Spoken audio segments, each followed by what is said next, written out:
compliqué. Après une grève de la faim entamée au mois de juillet, il a été transféré à la prison de Cap-Manuel dans la nuit de lundi à mardi. Selon une source proche de l'administration pénitentiaire, Sonko était suffisamment rétabli pour retourner derrière les barreaux. Ses avocats condamnent la décision de le ramener en prison.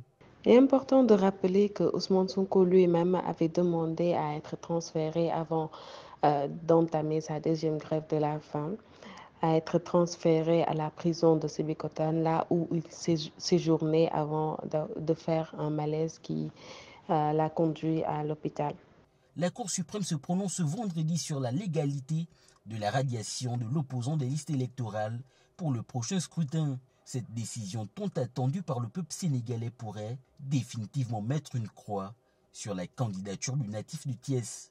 Le 17 prochain est une date doublement importante pour Ousmane Sonko, le candidat, puisque en plus de la Cour suprême qui va se prononcer sur le recours déposé par l'agence judiciaire de l'État, il y a aussi la Haute Cour de justice de la CEDEAO qui, elle aussi, avait été saisie dans le même cadre et qui va rendre aussi son verdict le 17 prochain. Maintenant, il est évident qu'un petit peu Ousmane Sonko joue sa dernière carte, étant entendu que si jamais la Cour suprême décide d'infirmer la décision de justice rendue par le juge Sabassi Faye, le juge du tribunal de grande instance de Ziguinchor, si cette décision est infirmée, Ousmane Sonko pourrait définitivement mettre un trait sur sa candidature pour l'élection présidentielle du 25 février 2024.